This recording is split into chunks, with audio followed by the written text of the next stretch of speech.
Fernando Alexandre, que ideia é que tem do euro e, sobretudo, o futuro do euro? Claramente o euro foi um projeto utópico, não é? Ou seja, a Europa não é uma nação, a União Europeia não é uma nação, é um conjunto de nações e isto faz toda a diferença.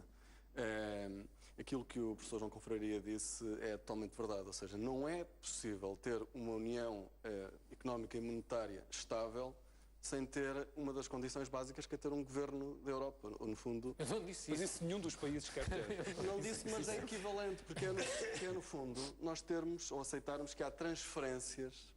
Está bem, mas isto não significa um governo. Tem que ter um orçamento, tem que ter um orçamento federal, tem que ter um orçamento Tem que ter federal. um federalismo fiscal? Tem que ter um federalismo fiscal, não há outra solução. Tem que ter alguma forma que garanta essa tal transferência que disse de os mais ricos para os mais pobres. Chame-lhe o que quiser. Pode ser um governo. Alguém tem que gerir esse orçamento federal. Não é tanto os mais ricos para os mais pobres, é para os que crescem, dos que crescem para os que estão. Assim como há de Lisboa para trás os montes, haveria de Berlim para Lisboa. Não, eu digo-lhe, há um exemplo melhor, como há do norte de Itália para o sul de Itália, por exemplo. Não é? Que é algo que dentro da própria Itália tem gerado problemas. Ou seja, é um país, é uma nação, embora haja várias nações também dentro da Itália, mas é um país há mais de 100 anos, não é? Há cerca de 150 anos. Sendo que a Liga Lombarda não pensa exatamente dessa maneira. Não pensa precisamente por causa disso, divisão da porque Itália. andam há décadas a fazer transferências para o Sul e o Sul continua a ter cerca de 60% do rendimento do norte de Itália. E por isso, claramente falta esse instrumento, falta esse mecanismo. Há vários desenhos para isso, mas o euro não vai sobreviver sem isso. Eu tenho muitas dúvidas, aliás, não acredito, historicamente, isso não só se o povo alemão mudar.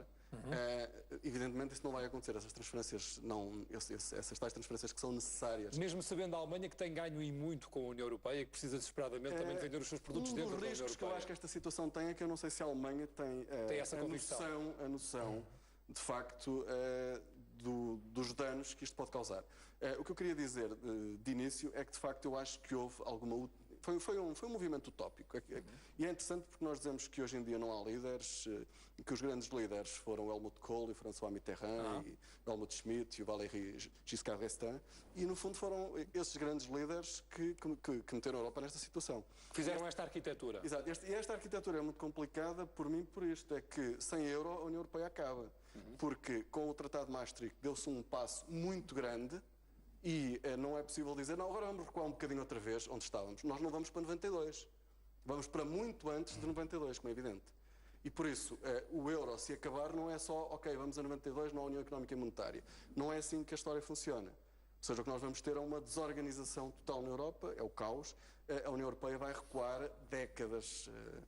Pode existir um tratado qualquer. E acredita que a Alemanha não terá bom senso para perceber isso e que, a história também diz que a Alemanha estará interessada em manter a unificação da própria União Europeia? Senso, não é? Diga? E que estará interessada em manter a unificação da União Europeia? Eu também não sei se...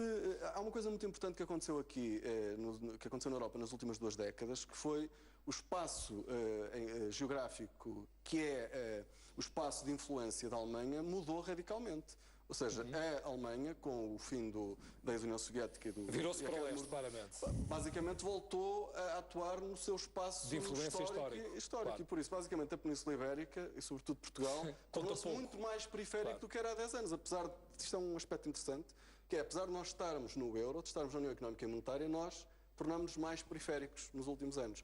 Há um trabalho de um colega meu da Universidade do Minho, 2 colegas meus, aliás, o professor Luís H. Corraria e a professora Joana Soares, em que eles mostram que, de facto, há uma distância enorme, ou seja, há estudos sobre se os países se aproximaram ou não com a integração. Há países que se aproximaram do core, ou seja, houve um movimento, de facto, de aproximação em alguns países, mas isso não aconteceu com Portugal. Ou seja, Portugal não se aproximou do core, ou seja, continua, se olhar um mapa muito giro que ele tem, de facto nós continuamos num extremo.